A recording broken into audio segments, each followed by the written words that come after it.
Eu estava sentada na beirada de um colchão duro de hotel em São Paulo, pensando que era apenas mais uma viagem de trabalho comum e sem grandes emoções.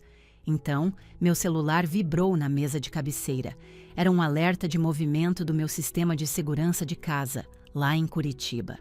Eu quase sempre ignoro essas notificações. Geralmente é apenas um entregador deixando um pacote no portão ou o gato do vizinho pulando o muro. Mas por algum motivo, desta vez senti um pressentimento.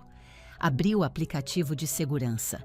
Enquanto o vídeo carregava e a imagem ganhava vida na minha tela, meu mundo inteiro pareceu parar de repente. Eu estava olhando para a minha própria sala de estar e vi meus pais, Sônia e Ricardo. Eles não estavam sozinhos. Um homem com botas de trabalho gastas estava com eles, segurando uma trena contra a parede principal. A parede que separava minha sala do meu escritório, meu refúgio silencioso e tão querido. E então ouvi a voz da minha mãe, nítida e clara através do pequeno microfone da câmera.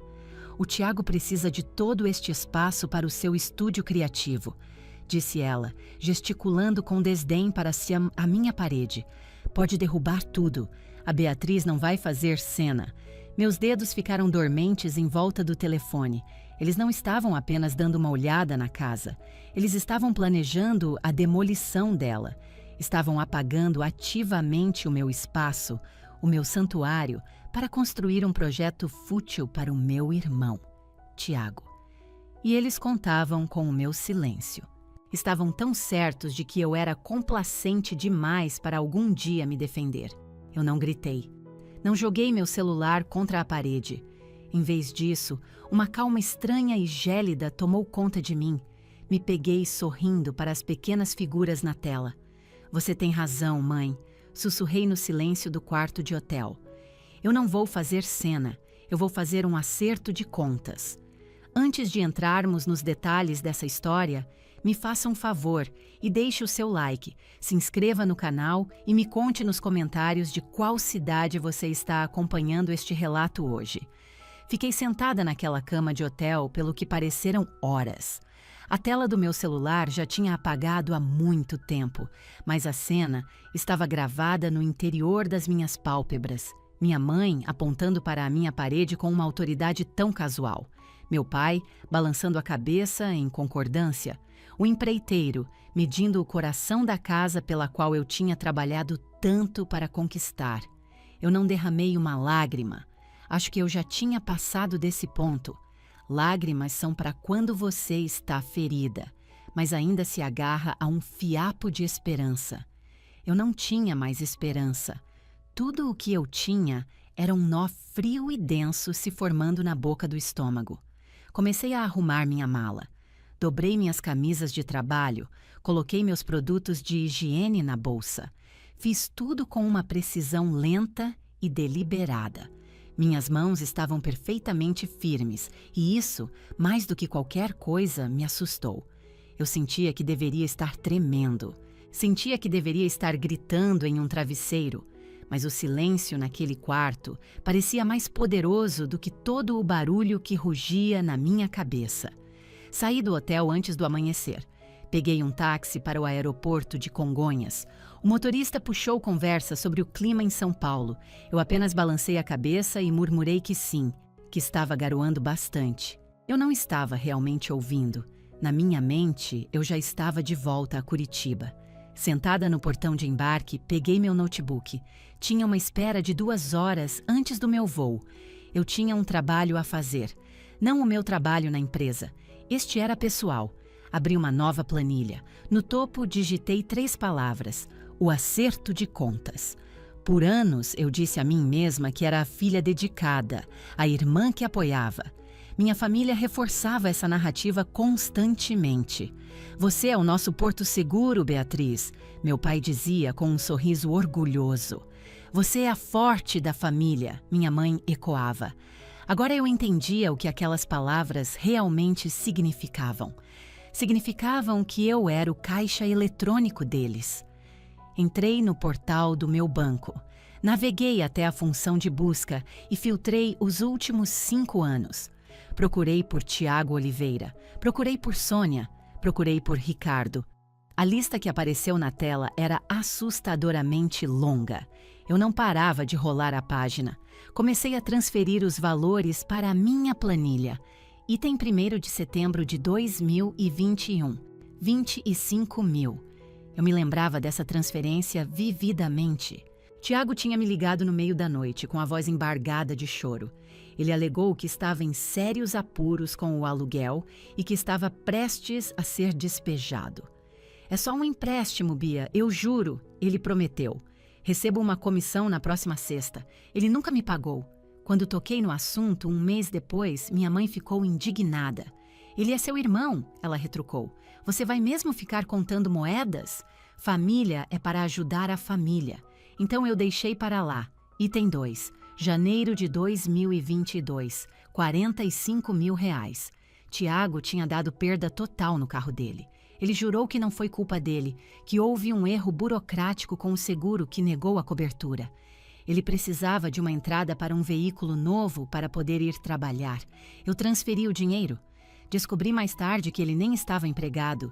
Estava apenas usando o carro para ir a festas no litoral. Item 3. Abril de 2022. 90 mil reais. Isso foi para o grande empreendimento dele.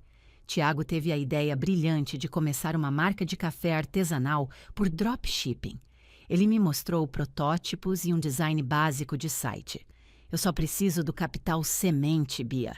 Ele disse com tanta convicção.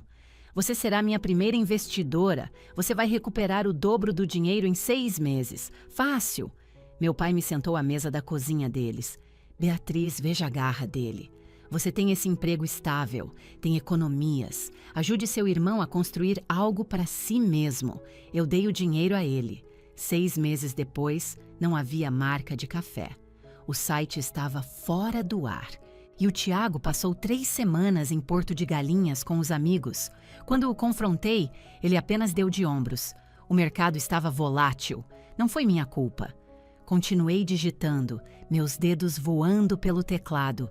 12 mil reais para um tratamento de canal de emergência, que nunca teve uma nota fiscal de dentista. 30 mil reais para um advogado depois que ele se envolveu em uma briga de bar. 750 reais para um notebook novo porque ele perdeu o dele. E então, havia as transferências constantes para os meus pais. 15 mil reais para consertar o telhado que vazava. 25 mil reais para o IPTU atrasado do meu pai. 3.500 reais por mês para compras de mercado, porque, como eles diziam, a inflação está matando a gente, Beatriz. Olhei para o total calculado no final da planilha.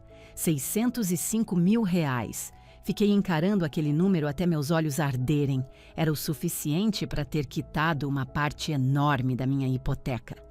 Era o suficiente para ter viajado o mundo por 1 ano.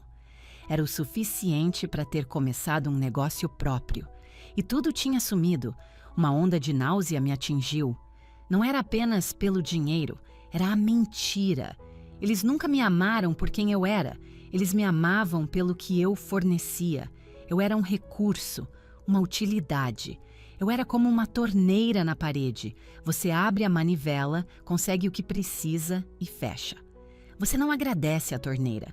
Você não ama a torneira. Você apenas espera que ela esteja lá quando precisar. E agora, a torneira seria fechada para sempre. Olhei para as pessoas circulando pelo terminal do aeroporto. Vi um pai comprando um pão de queijo para sua filhinha. Ela o deixou cair imediatamente e, em vez de ficar bravo, ele apenas riu e comprou outro para ela. Eu me perguntei como seria sentir isso. Ser amada simplesmente por existir. Ser protegida em vez de ser sempre a protetora. Meu celular vibrou. Era um SMS da minha mãe. Espero que esteja tendo uma ótima viagem.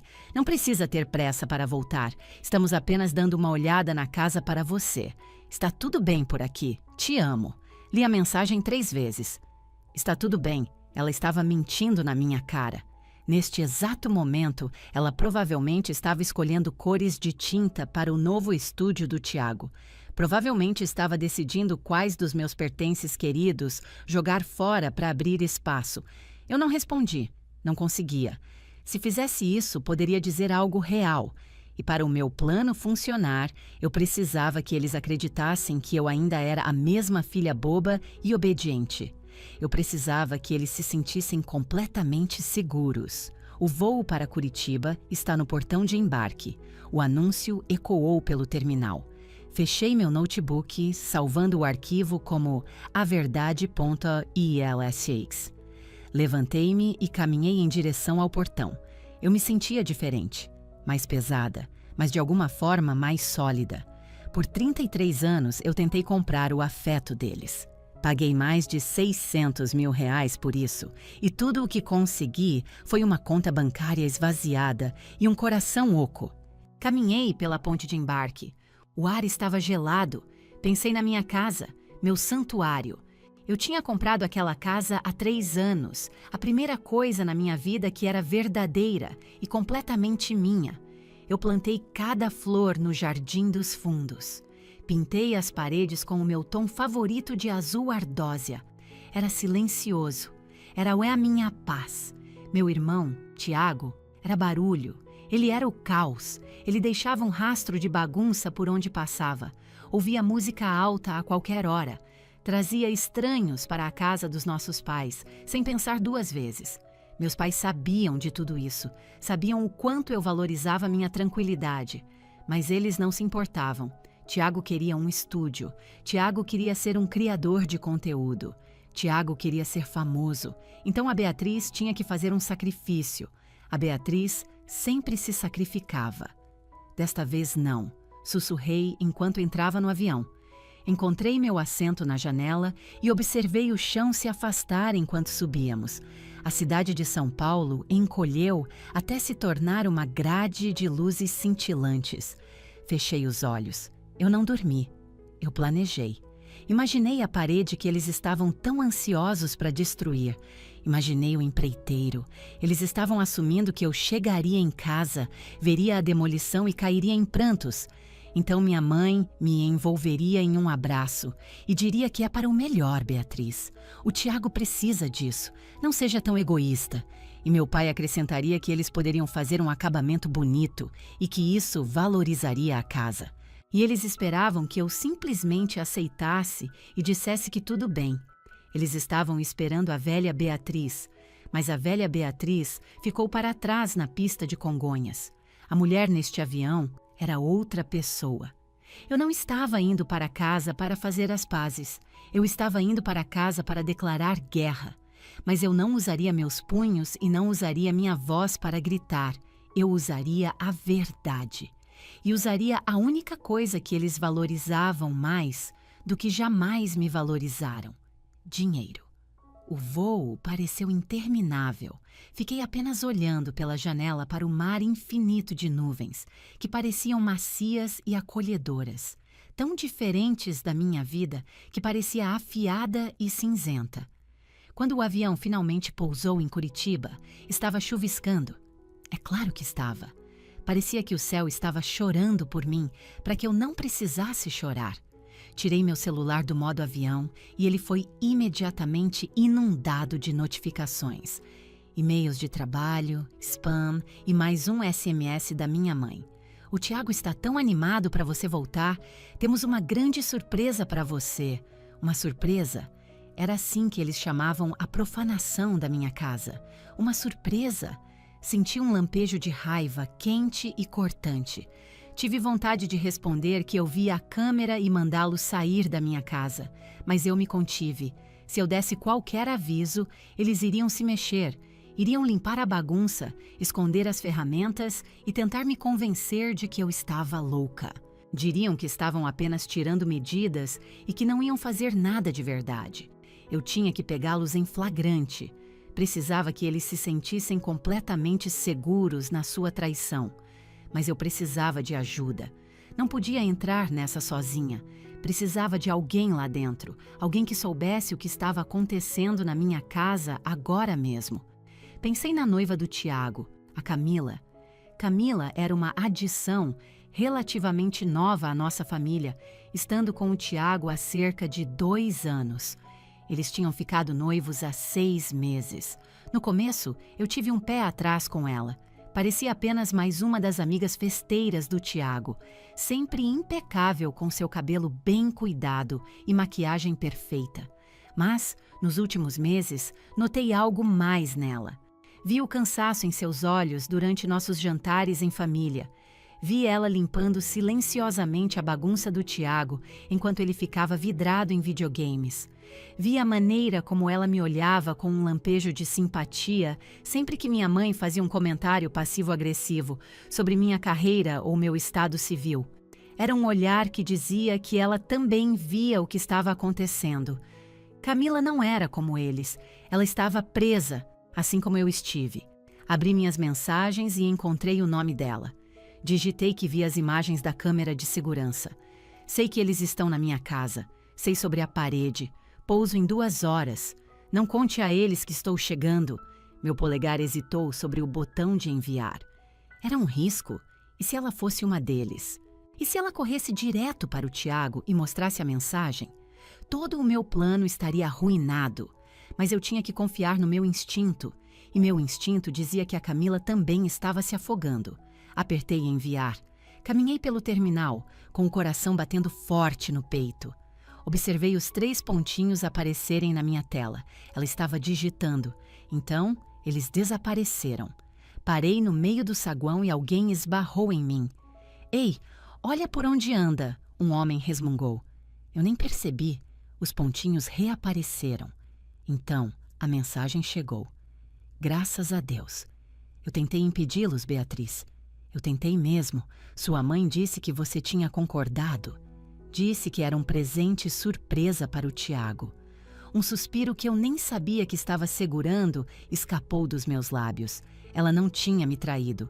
Respondi rapidamente que eu nunca concordei e que eles estavam mentindo. A resposta da Camila foi instantânea. Eu imaginei. É pior do que você pensa, Beatriz. Não é só sobre a parede. Um pavor frio apertou meu estômago. O que você quer dizer com isso? Eu tenho documentos, ela escreveu.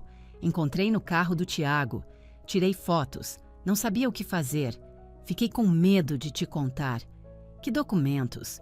Coisas de banco, contratos. Eu acho que ele usou o seu nome. O mundo pareceu girar. Usou o meu nome? Me movi no piloto automático, caminhando em direção à restituição de bagagem. Peguei minha mala na esteira e saí para o ar frio e úmido do estacionamento. Chamei um Uber. Não conseguia confiar em mim mesma para dirigir. Minhas mãos estavam finalmente tremendo. Assim que estive segura no banco de trás do carro, mandei outra mensagem para Camila. Estou a caminho. Eles ainda estão aí? Sim, ela respondeu. Estão montando tudo para a live dele. Ele vai fazer um tour pela casa nova às 2 da tarde. Vai anunciar o novo estúdio. Olhei para o relógio no meu celular. 12:30. Me encontre na cafeteria do Batel.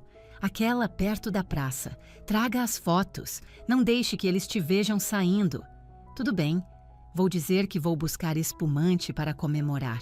Fechei os olhos e encostei a cabeça no banco. O carro cheirava a baunilha artificial e café velho. Roubo de identidade. Era isso que ela estava sugerindo. Isso tinha escalado para muito além de pedir dinheiro emprestado e chantagem emocional. Isso era um crime. Meu próprio irmão. Meu irmão caçula. Lembrei-me de quando ele nasceu. Eu tinha 4 anos. Lembrei-me de segurar a mãozinha dele e prometer que sempre o protegeria. E eu protegi.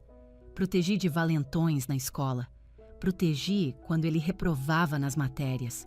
Protegi quando ele não conseguia pagar o aluguel. Eu o amava tanto. Mas ele nunca me amou de volta. Ele me via como um alvo. O motorista do Uber me olhou pelo retrovisor. Tudo bem aí atrás, moça? Você parece que viu um fantasma. Estou bem, eu disse com a voz plana e distante. Apenas uma viagem longa. Indo para casa ver a família? Ele perguntou, em um tom alegre. Algo assim, eu murmurei. Paramos na frente da cafeteria. Dei uma gorjeta ao motorista e saí, rolando minha mala para dentro. O calor e o cheiro de grãos de café torrados eram um contraste nítido com o pavor frio dentro de mim. Avistei Camila em um reservado no canto dos fundos. Ela usava um casaco longo e óculos de sol grandes, apesar do interior mal iluminado. Parecia uma espiã em uma missão, olhando constantemente para a porta. Quando me viu, ela se levantou e tirou os óculos. Seus olhos estavam inchados e vermelhos. Ela estivera chorando. Caminhei até lá e me sentei à frente dela, dispensando qualquer tipo de saudação. "Me mostre", eu disse. Camila enfiou a mão na bolsa e tirou um envelope pardo grande. Suas mãos estavam tremendo. "Encontrei isso debaixo do banco do passageiro no carro dele", ela sussurrou. "Estava procurando meu protetor labial." Ela deslizou o envelope pela mesa. Eu o abri. Dentro havia uma pilha de papéis. O primeiro era um contrato de locação de veículo. Um contrato para uma BMW X5 novinha em folha. Um SUV de luxo. A parcela mensal era de R$ 10.000. Corri os olhos até o final da página. E lá estava. Uma assinatura. Beatriz Oliveira.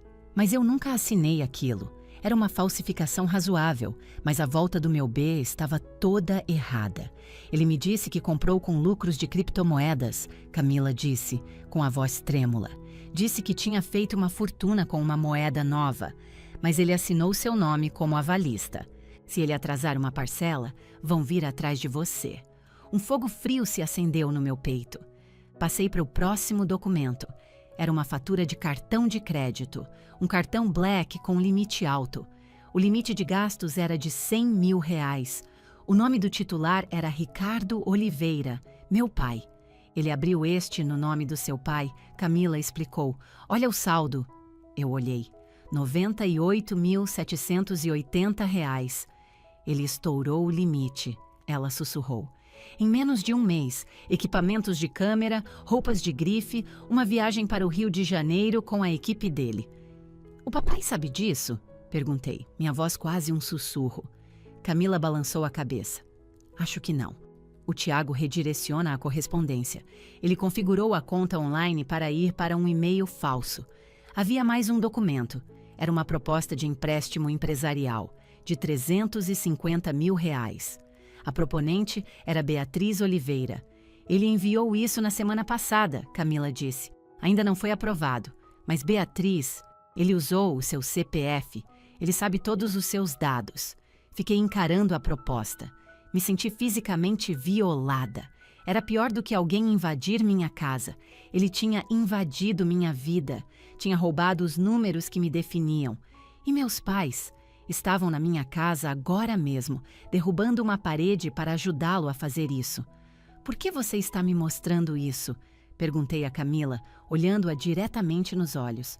"Você deveria se casar com ele." Camila olhou para as mãos, girando o grande diamante em seu anelar. "Eu não vou", ela disse baixinho. Olhou para mim, com novas lágrimas escorrendo pelo rosto. "Eu não posso me casar com ele, Beatriz.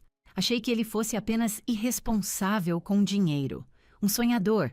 Mas isso é criminoso. Ele mente sobre tudo. Para mim, para você, para os seus pais." Ela deu um suspiro trêmulo. "Ele me disse que você queria pagar por tudo. Disse que você era rica e gostava de ajudá-lo porque não tinha marido nem filhos. Disse que você se sentia sozinha e que isso fazia você se sentir importante. Aquela frase me atingiu como um golpe físico. Sozinha, sem marido ou filhos, faz sentir-se importante." Era assim que ele tinha enquadrado as coisas na mente dele. Ele dizia a si mesmo que estava me fazendo um favor ao me sugar até a última gota. Ele tinha distorcido minha generosidade em uma caricatura patética de uma solteirona carente comprando afeto. Fechei a pasta e coloquei a mão sobre ela. "Você tem razão", eu disse com a voz firme como aço. "Você não pode se casar com ele." "O que vamos fazer?" Camila perguntou, parecendo aterrorizada. "Se eu voltar para lá, ele vai saber que eu te contei." "Você vai voltar", eu disse, minha voz firme e autoritária. "Você vai agir de forma completamente normal. Vai ajudá-lo a se preparar para o grande lançamento. Vai sorrir. Fiz uma pausa. Mas eu preciso de todos lá. Preciso da mãe, do pai e do Tiago. Todos naquela sala. E preciso da câmera dele gravando. Você vai derrubar a live?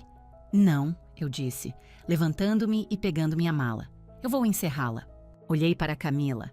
Ela parecia tão pequena e assustada, mas vi um lampejo de desafio em seus olhos. Ela tinha me entregado a munição. Agora cabia a mim disparar a arma. Volte para a casa, instruí. Espere pela minha entrada. Quando eu entrar, não diga uma palavra até eu olhar para você. Então, você me entrega este envelope. Empurrei o envelope de volta para ela. Você quer que eu fique com ele? Sim. Se eu entrar com ele, eles vão saber que algo está errado. Podem tentar me impedir fisicamente, mas não vão suspeitar de você. Você é a noiva dedicada e leal. Camila assentiu, limpando os olhos e colocando a pasta na bolsa. Beatriz, ela disse. Sim, sinto muito. Eu deveria ter te contado antes. Você me contou agora, respondi. Isso é o que importa. Ela saiu da cafeteria e eu a observei correr para o carro. Fiquei mais um momento e pedi um café preto, que bebi em pé no balcão. O líquido amargo aguçou meus sentidos. Olhei para o relógio. 1h15 da tarde. A live era às 2h.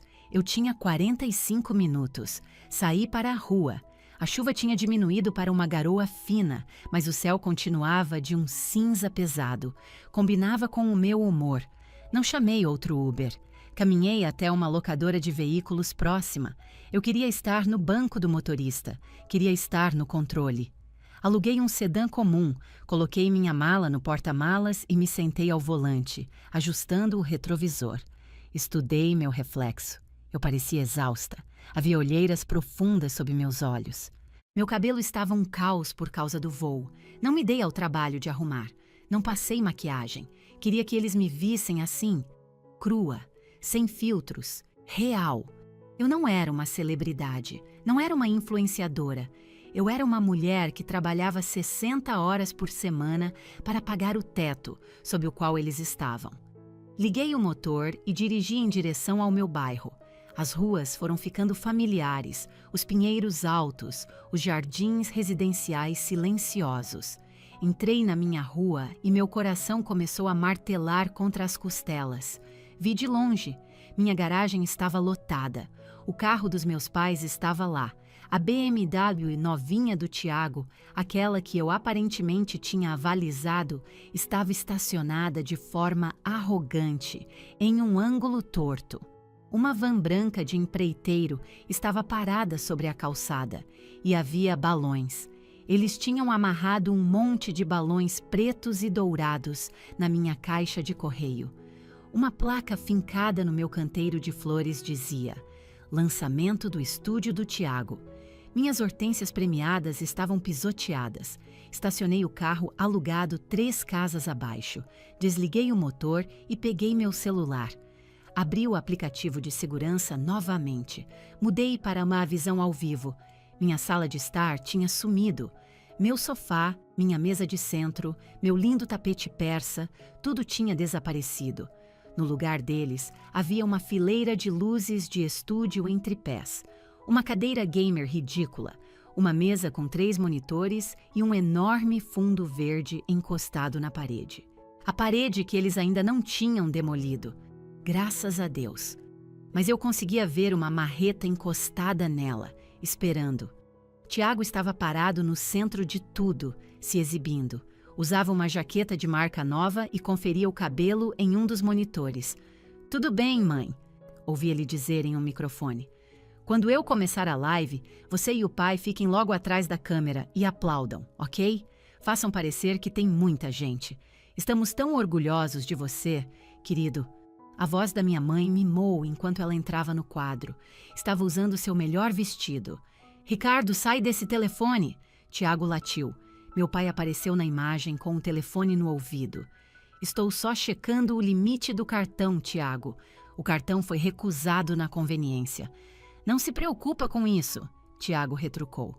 "Eu resolvo depois. Só fiquem prontos para aplaudir quando eu mandar." Eu os observei, esses atores em uma peça grotesca, comemorando sobre as ruínas da minha vida. Olhei a hora. 1h58. Certo, pessoal, 2 minutos, Tiago anunciou. Preparem-se, isso vai ser lendário. Coloquei o celular no bolso e abri a porta do carro. O ar estava pesado com um cheiro de terra molhada. Comecei a caminhar em direção à minha casa, meus passos silenciosos no asfalto úmido. Eu não era mais a Beatriz filha, não era a Beatriz irmã. Eu era a proprietária, e era dia de despejo. Cheguei na minha calçada e parei. O grave de uma música eletrônica terrível estava tão alto que fazia as janelas da minha própria casa vibrarem. Meu estômago revirou ao olhar para o meu jardim. A poltrona da minha avó, uma peça de veludo vintage que eu tinha restaurado amorosamente à mão, estava jogada na grama molhada. A garoa estava encharcando o tecido delicado. Ao lado dela estava minha mesa de centro, que tinha um pedaço de pizza mordido e um copo de plástico que tinha derramado refrigerante grudento por toda a madeira. Eles trataram os tesouros da minha vida como lixo, limpando tudo para construir o palco patético deles. Caminhei pela garagem, passei pelo carro novo do Tiago, pela van do empreiteiro. A porta da frente estava escancarada, um convite para o mundo. Agiam como se fossem donos do lugar. Dei um passo para dentro, ficando nas sombras do hall de entrada. Queria observar por um momento antes de fazer minha entrada. A sala era um pesadelo. As paredes estavam cobertas com painéis de espuma acústica baratos e feios. 3 luzes circulares enormes estavam montadas, lançando um brilho estéril e ofuscante. No centro de tudo, Tiago sentava em sua cadeira gamer como um rei em um trono de papelão. Estava com um fone de ouvido grande e falava em um microfone exagerado. Meus pais estavam atrás da câmera. Minha mãe tomava uma taça de vinho, enquanto meu pai segurava um cartaz de aplausos feito à mão.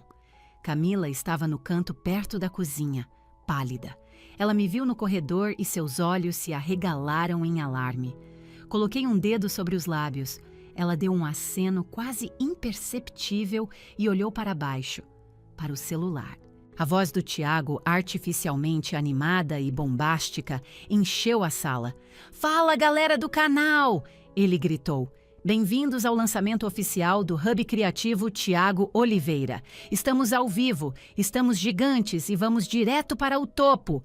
Meu pai levantou obedientemente o cartaz de aplausos e minha mãe começou a bater palmas e gritar como uma plateia paga. "Isso mesmo", Tiago continuou. "Como vocês podem ver, tivemos um upgrade pesado. Casa nova, equipamentos novos, energia nova. Eu comprei este lugar especificamente para poder trazer conteúdo maior e melhor para vocês todos os dias." Uma veia latejou na minha têmpora. "Eu comprei este lugar." A mentira saía da boca dele com tanta facilidade. Ele nem piscava. Ele realmente acreditava naquilo. Acreditava que, porque eu era irmã dele, o que era meu era automaticamente dele. "Temos uma live gigante para vocês hoje", Tiago disse, lendo um roteiro em um dos monitores. "Vamos fazer um tour completo pela casa, abrir equipamentos novos e, mais tarde, tem um anúncio bombástico sobre meu novo projeto de cripto." Ele olhou para outro monitor, lendo o chat ao vivo. O usuário Jota Money disse: "Casa irada, mano. Valeu, cara. Custou uma nota preta, mas você sabe como é, né? O trabalho duro compensa. Trabalho duro. Pensei nos fins de semana que passei no escritório, nos feriados que perdi, nos anos comendo marmita simples e dirigindo um carro velho para poder economizar cada centavo para esta casa." E ele estava ali, banhando-se na glória do seu trabalho duro. Peguei meu celular e abri a live dele. O contador de espectadores marcava 2.600 pessoas. Não era uma audiência massiva, mas era o suficiente. Mais de 2.000 pessoas o assistiam mentir descaradamente. Guardei o celular, respirei fundo e ajeitei minha blusa. Não mexi no cabelo bagunçado, não limpei a umidade do rosto. Saí das sombras e caminhei diretamente para a luz ofuscante da sala. Meu pai me viu primeiro. O sorriso dele evaporou e o rosto ficou flácido de choque. Parecia que estava tentando engolir uma pedra.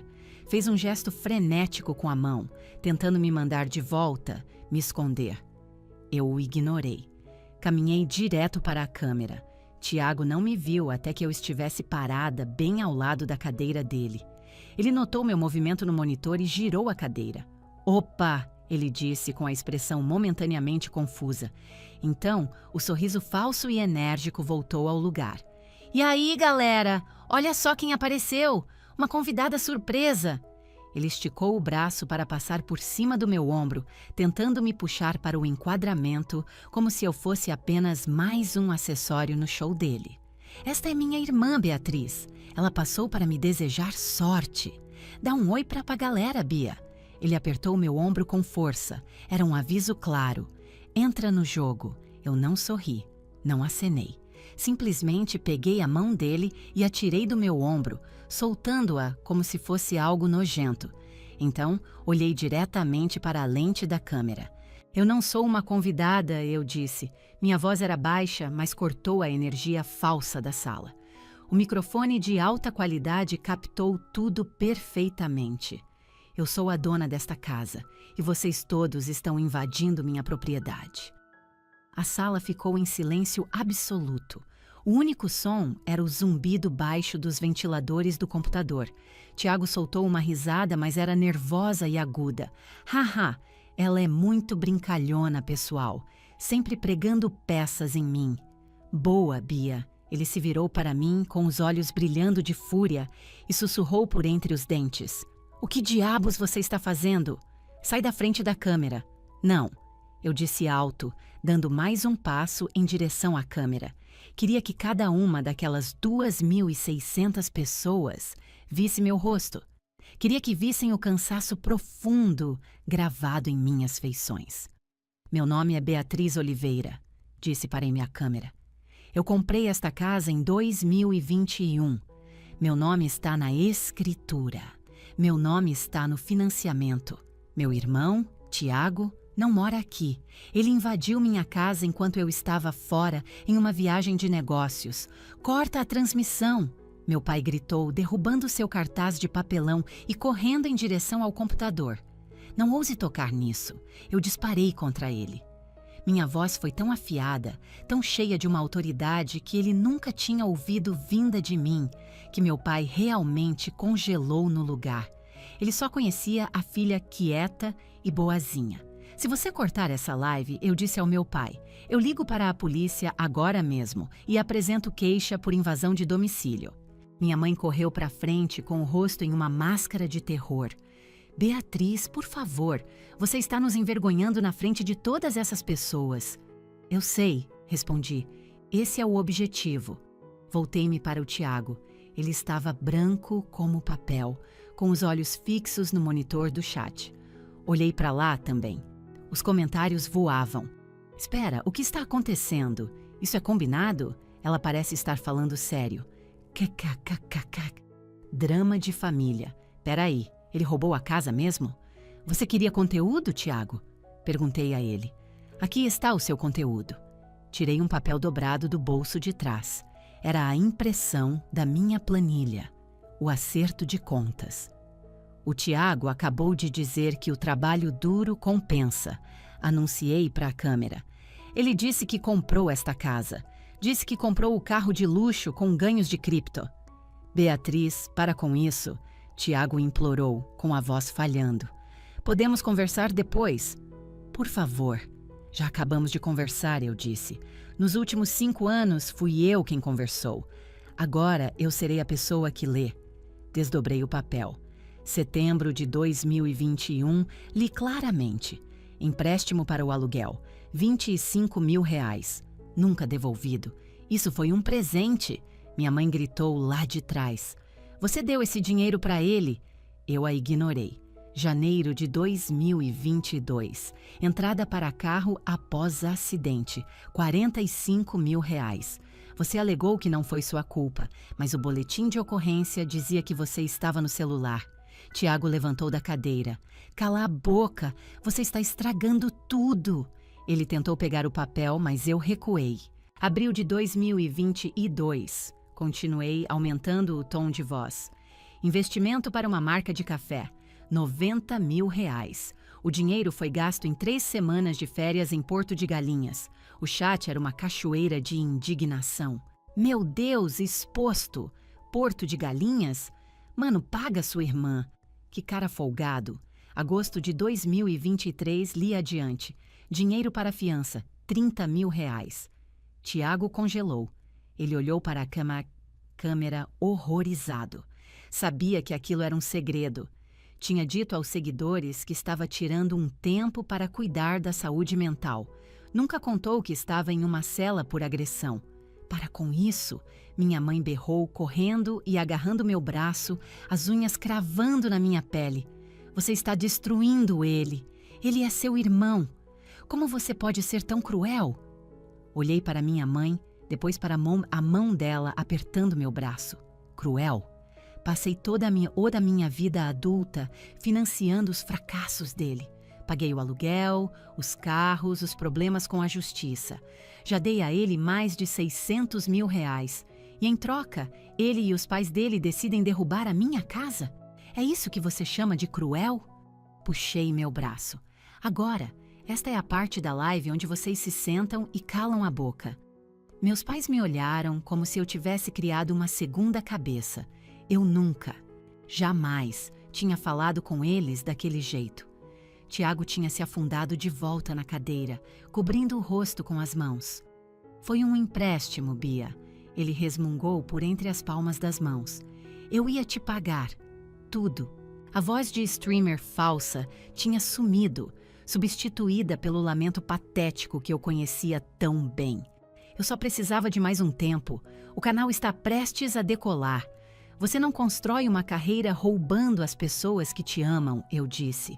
A energia da sala tinha murchado completamente. Meus pais estavam encolhidos, parecendo crianças assustadas e repreendidas.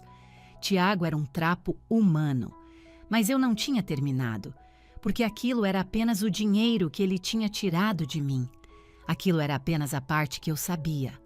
Olhei para o canto da sala onde Camila ainda estava parada, segurando a bolsa. Camila, eu disse. Todas as cabeças se viraram para ela.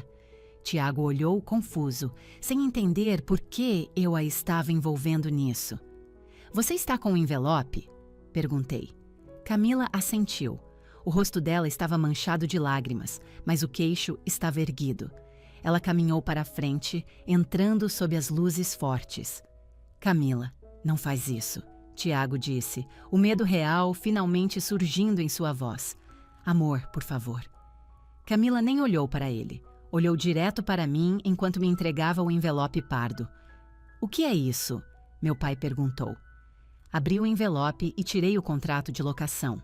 Isso, eu disse, segurando o papel para a câmera ver, é o motivo pelo qual a live realmente acabou. Olhei para o Tiago. Você pode implorar por dinheiro, pode mentir sobre ser dono de uma casa. Isso só faz de você um fracassado. Balancei o papel. Mas isso faz de você um criminoso. Eu segurava o contrato de locação na mão. Era apenas um pedaço de papel frágil, mas parecia pesar uma tonelada. Parecia um veredito. Tiago encarava o envelope com o rosto completamente pálido. Parecia um fantasma. Onde você conseguiu isso? Ele sussurrou com a voz falhando. Ele não estava mais falando comigo ou com a câmera. Estava falando com a Camila.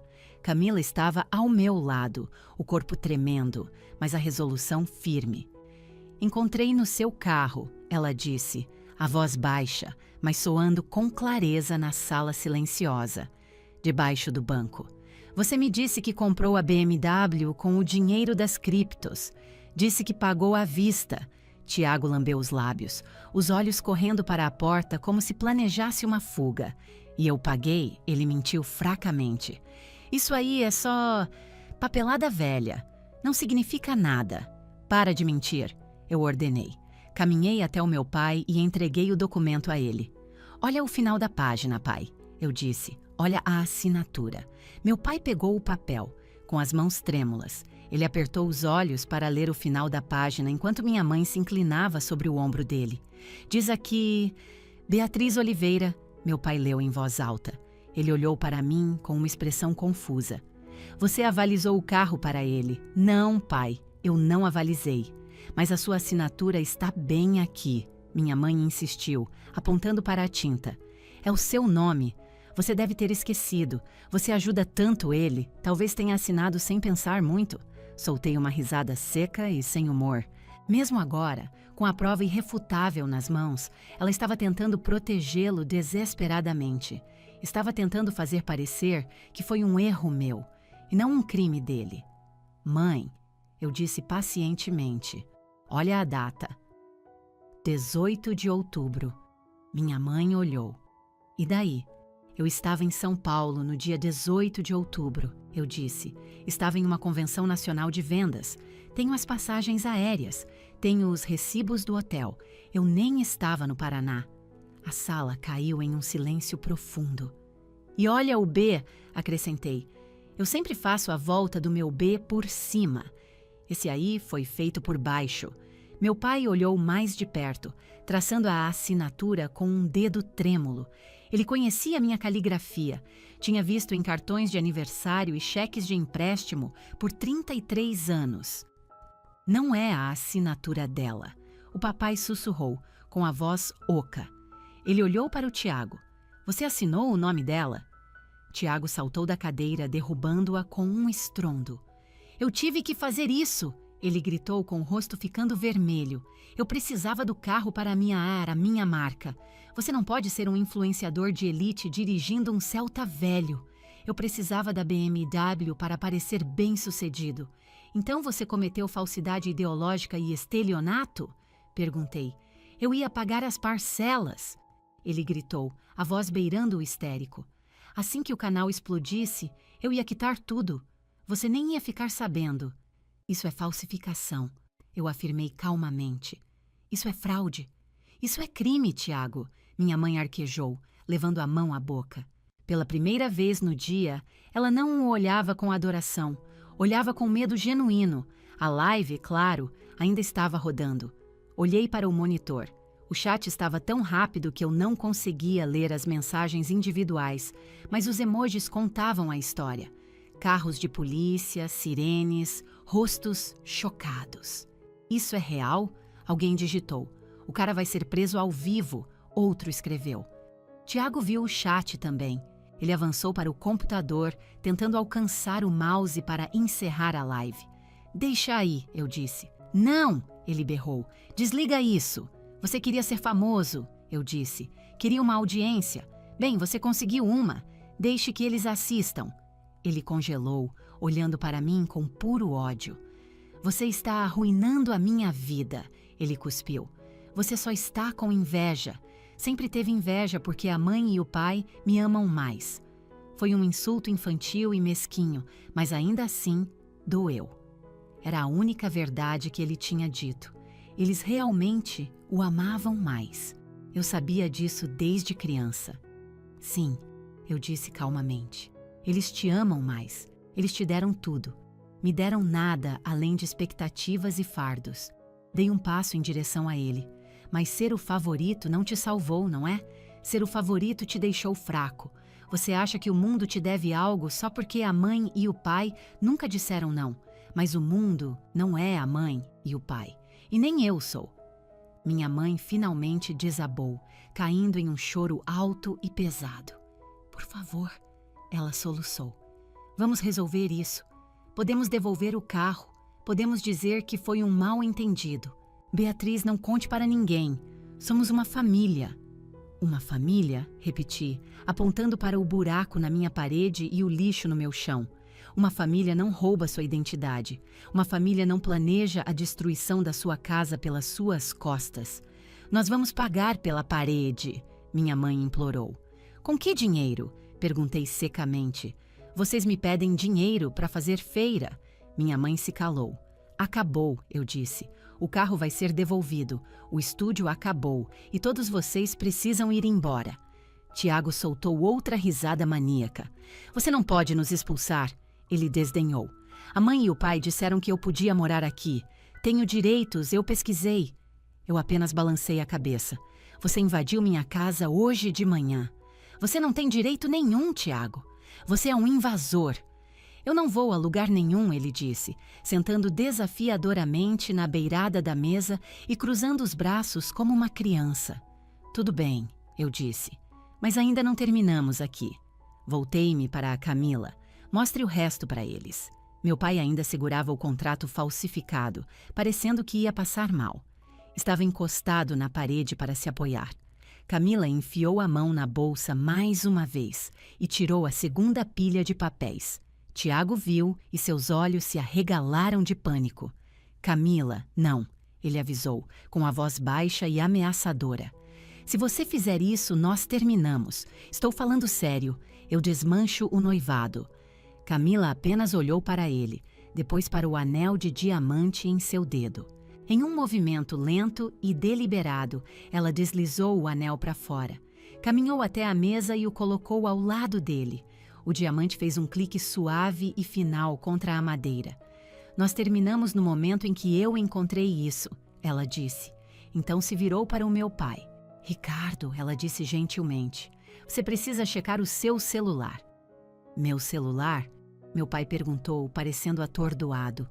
Olhe o seu e-mail, ela disse, e abra o aplicativo do Serasa.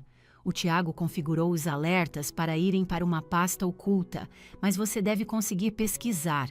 Meu pai tateou o telefone no bolso com as mãos tremendo tanto que mal conseguia desbloquear a tela. O que é isso agora? Minha mãe exigiu, com a voz estridente. O que mais ele fez? Conta para eles, Tiago, eu disse. Tiago encarava o chão com a respiração pesada, como um animal encurralado. Ele abriu cartões de crédito, Camila disse, segurando as faturas. 3 deles. No seu nome, Ricardo. Cartões com juros altos e limites altos. Eu nunca pedi cartões novos, meu pai murmurou, mexendo no celular. Você não precisou, Camila disse. Ele tem o seu CPF. Tem sua data de nascimento. Fez tudo pela internet. Meu pai parou de mexer no celular. Ele congelou, com os olhos fixos na tela. Sua boca se abriu. Meu Deus! Ele sussurrou. O quê? Minha mãe gritou, agarrando o braço dele. Ricardo, o que foi? Alerta. O pai leu do celular em um tom monótono. Cartão Visa Infinite. Limite excedido. Saldo devedor. R$80 mil. Ele passou a tela. Cartão Mastercard Black. Saldo de R$70 mil. Passou de novo. Outro cartão. R$70 mil. Ele deixou o celular cair. O aparelho bateu no tapete com um som abafado. Meu pai olhou para o filho, o menino que ele tinha mimado por 28 anos, o menino que ele tinha protegido, o menino que ele me forçou a sustentar. R$220 mil, o pai sussurrou. Você gastou R$220 mil? Eu precisava dos equipamentos, Tiago gritou. Olha para essas coisas, as câmeras, as luzes, o computador. É um investimento. Eu estava construindo um negócio. Você roubou a gente. A voz do meu pai estava quebrada. Ele não estava gritando, o que era de alguma forma pior. Era o som de um coração se partindo em tempo real. Nós não temos esse dinheiro, Tiago, o pai disse. Somos aposentados, vivemos com uma renda fixa. Isso era o nosso fundo de reserva. Eu ia pagar de volta, Tiago berrou, levantando-se e chutando a mesa. Por que ninguém acredita em mim? Eu vou ficar rico. Este canal vai render milhões. Quando? Perguntei. Logo, Tiago gritou. Eu só precisava de mais tempo. Você não tem tempo, eu disse. E você não tem um negócio. Apontei para o monitor. Olha o chat, Tiago. Ele olhou. O chat não era uma corrente de apoio. Era um mar de veneno. Ladrão. Golpista. Ele roubou a aposentadoria dos pais? Denunciado. Todo mundo denuncia esse canal. O contador de espectadores estava despencando. 2.600. 1.900. 1.300. Sua audiência o abandonava em massa. Você não constrói uma marca sobre mentiras, eu disse, minha voz cortando a respiração frenética dele. Você constrói uma prisão. Você fez isso, Tiago sibilou, apontando um dedo trêmulo para mim. Você virou todo mundo contra mim. Você só tem inveja porque eu sou talentoso e você não passa de uma robô corporativa chata. Eu sou uma robô corporativa chata, concordei. Eu vou trabalhar. Eu pago minhas contas. Eu não roubo da minha própria família. Minha mãe agora estava sentada no chão, chorando nas mãos. Ela não o defendia mais. O dinheiro era demais. Ela podia perdoá-lo por me machucar, por invadir minha casa. Mas roubar as economias da vida deles? Ali era o limite. Era patético, na verdade. Provava que eles nunca se importaram com a minha dor, apenas com a deles. Ricardo, minha mãe gritou, o que vamos fazer? Não temos como pagar essa dívida. Vamos perder nossa casa. Meu pai olhou para o Tiago com os olhos agora frios como gelo. Você vai pagar cada centavo, ele disse ao filho. Você vai devolver todo este equipamento. Vender o carro. Tudo. Eu não posso, Tiago choramingou. Eu abri as caixas. Não posso devolver pelo preço total. E o carro? A concessionária não vai simplesmente aceitar de volta. Eu devo mais do que o carro vale. Então você arruma um emprego, o pai disse. Arruma 2 empregos. Você trabalha até o último centavo ser pago. Um emprego? Tiago debochou. Eu sou um criador, pai. Não posso ir trabalhar em uma cafeteria. Isso destruiria minha imagem. Eu os observei discutindo. Um desastre familiar em câmera lenta. Meu pai, finalmente vendo o filho como a fraude que era. Minha mãe, chorando pela ruína financeira em vez da falência moral do filho. E Tiago, ainda delirante, ainda apegado à fantasia de uma imagem que importava mais do que seus crimes. Senti uma estranha sensação de desapego, como se estivesse assistindo a um filme. Eu não fazia mais parte dessa família, era apenas uma observadora. Olhei para Camila, que estava perto da porta. Ela parecia livre. Tinha acendido o pavio e agora assistia à explosão de uma distância segura. Caminhei até a mesa, olhei para a neta e para a lente da câmera uma última vez e disse que a live tinha acabado. Estiquei o braço por trás do computador e arranquei o cabo de força da tomada. Os monitores ficaram pretos, as luzes piscaram e morreram. A sala mergulhou em um crepúsculo cinzento, iluminada apenas pela luz fraca da janela. O silêncio era ensurdecedor. Você desligou, Tiago sussurrou, encarando as telas pretas. Você matou a minha live. Matei, eu disse. Tirei o celular do bolso. E agora, eu disse, discando 3 números, eu vou fazer a única coisa que a mãe e o pai deveriam ter feito 20 anos atrás. Para quem você está ligando? Minha mãe perguntou, olhando do chão, com o rosto manchado de rímel. Para os 190, eu disse. Não! Minha mãe gritou, levantando-se às pressas. Beatriz, não! Você não pode chamar a polícia para o seu próprio irmão. Ele cometeu vários crimes, eu disse. Falsidade ideológica, estelionato, fraude. Podemos resolver isso em família, meu pai disse, dando um passo em minha direção. Beatriz, desliga esse telefone. Não precisamos envolver a polícia. Isso vai sujar a ficha dele. Ele nunca mais vai conseguir um emprego decente. Ele já não tem emprego, eu disse. Apertei o botão de ligar e coloquei o telefone no ouvido. Beatriz, por favor, minha mãe implorou, agarrando minha camisa. Ele é só um menino. Ele cometeu um erro. Olhei para minha mãe, nos olhos desesperados e suplicantes dela. Ela ainda estava fazendo aquilo. Mesmo agora, ainda o escolhia. Estava disposta a deixá-lo destruir meu crédito e a aposentadoria deles, tudo para poupá-lo de uma única consequência. Ele não é um menino, mãe, eu disse calmamente. Ele é um homem de 28 anos. A voz da atendente surgiu na linha, perguntando qual era a emergência. Mantive o olhar da minha mãe enquanto falava, com a voz clara e firme. Preciso relatar um crime. Estou na Rua das Palmeiras, número 514. Há um invasor na minha casa e tenho provas de roubo de identidade e estelionato. Beatriz, meu pai gritou. Dei as costas para eles e caminhei em direção à porta da frente. Por favor, enviem uma viatura, disse a atendente. Vou esperar na calçada. Saí de casa, passei pelas hortênsias pisoteadas e pela poltrona da minha avó encharcada pela chuva. Fiquei na calçada e esperei. O ar estava frio, mas pela primeira vez em muito tempo eu não senti calafrios. Eu não estava mais protegendo eles. Eu estava finalmente protegendo a mim mesma. A polícia chegou em 5 minutos, com as luzes azuis e vermelhas piscando silenciosamente contra o céu cinza. 2 viaturas pararam, 4 policiais desceram. Caminhei até eles. Você que ligou? O primeiro policial perguntou. Sim, eu disse. Sou a dona da casa. Meu nome é Beatriz Oliveira. Você relatou um invasor? Sim, confirmei. E fraude financeira. Apontei para a casa, onde a porta ainda estava entreaberta. Eu conseguia ouvir gritos lá de dentro. Minha mãe estava berrando histericamente. Meu irmão está lá dentro, expliquei. Ele invadiu enquanto eu estava fora. Ele também falsificou minha assinatura em um contrato de carro e roubou a identidade dos meus pais para abrir quase R$200 mil em dívidas de cartão de crédito. O policial me olhou, notando minha postura calma. Ele assentiu uma vez. Certo, por favor, fique aqui. Os policiais seguiram para a casa. Eu os acompanhei, mas mantive distância. Quando entramos na sala, era o caos puro.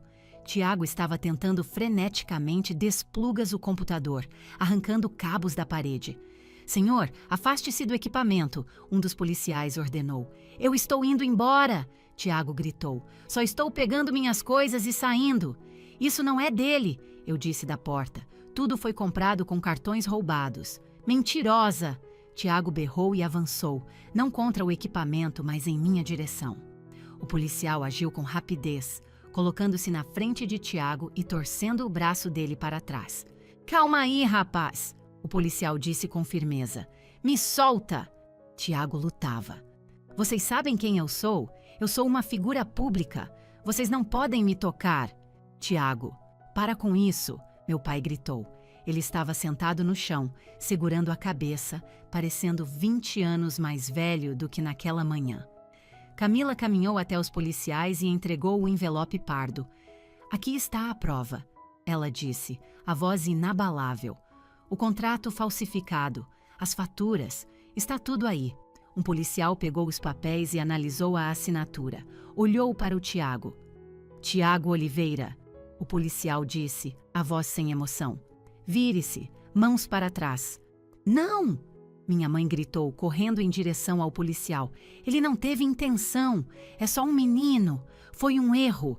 Um segundo policial teve que conter minha mãe fisicamente enquanto ela chutava e chorava. Senhora, afaste-se, o policial avisou, ou será presa por obstrução. Ele é um criminoso, mãe, eu disse. Minha voz era baixa, mas ecoou pela sala, e eu cansei de protegê-lo. Assisti enquanto o policial fechava as algemas nos pulsos do Tiago. O som foi metálico e final. Clique, clique. Tiago olhou para mim com os olhos cheios não de remorso, mas de lágrimas furiosas e odiosas. Eu te odeio, ele sibilou. Você fez isso comigo. Você fez isso com você mesmo, respondi. Eu só acendi a luz. Eles o levaram para fora da minha casa, tropeçando e derrotado. Ele não parecia mais um rei. Parecia apenas um ladrão comum. Meus pais o viram ir embora. Minha mãe desabou na poltrona arruinada da minha avó, que ainda estava no jardim. Soltou um lamento de dor pura. Mas ela não estava sofrendo por mim. Não estava sofrendo pela aposentadoria roubada. Estava sofrendo porque seu filho de ouro finalmente teria que prestar contas. Quando as viaturas finalmente partiram, a casa parecia cavernosa e vazia. Éramos apenas eu, meus pais e Camila. Camila pegou sua bolsa. Eu vou indo, ela me disse. Sinto muito por tudo isso, Beatriz.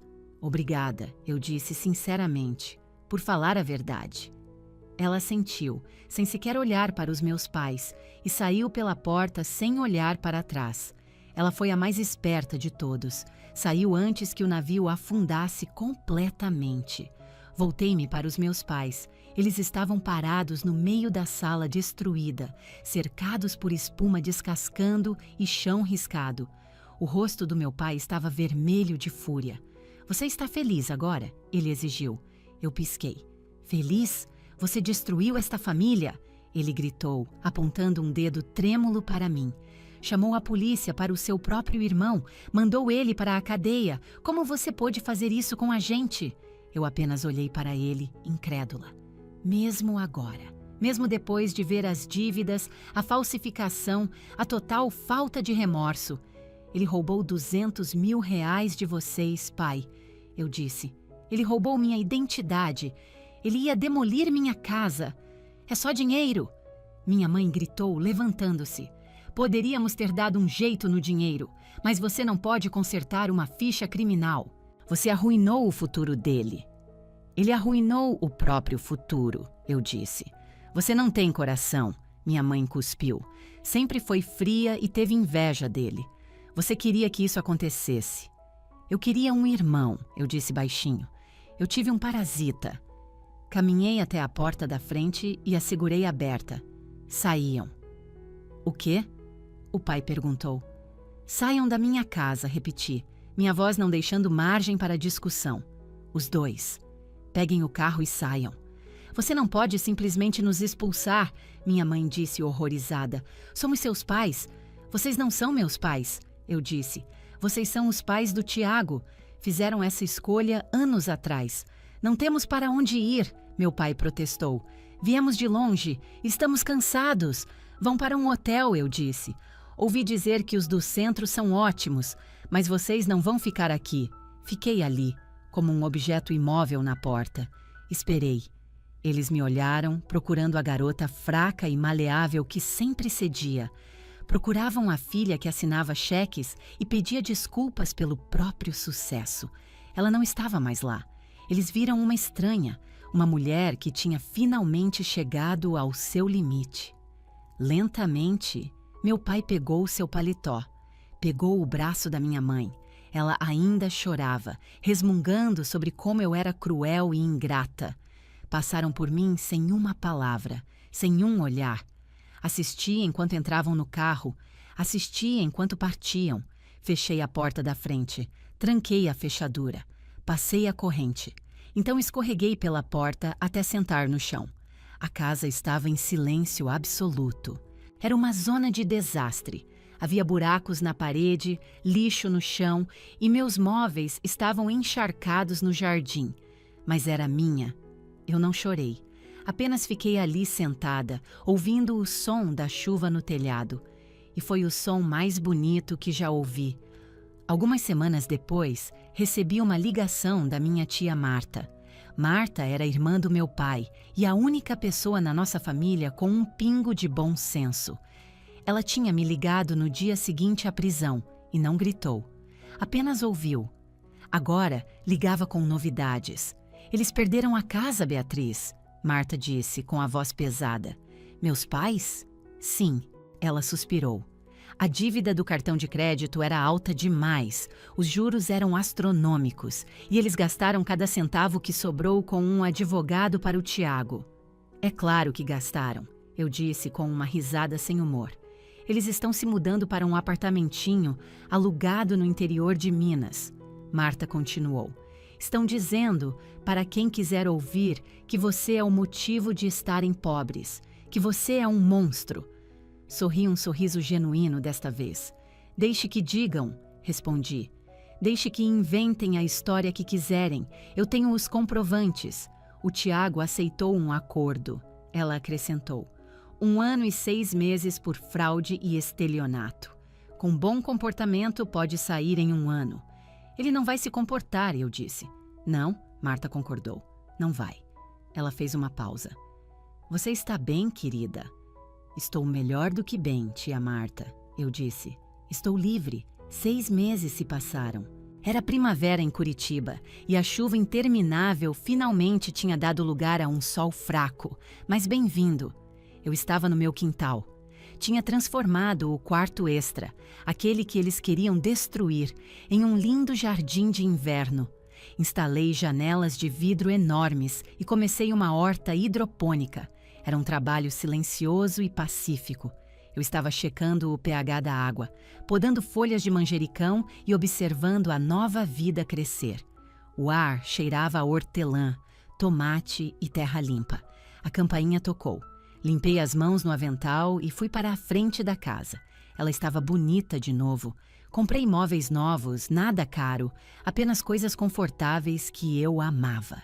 Um sofá cinza macio, um tapete que era bom de pisar descalça. Abri a porta. Era a Camila. E a tia Marta estava com ela. Camila parecia transformada. O cabelo estava cortado em um Chanel chique e ela usava pouca maquiagem. Parecia mais jovem, mais leve. Estávamos passando por aqui. Marta sorriu, segurando uma caixa de doces. Pensamos em visitar o seu santuário. Entrem, eu disse, radiante.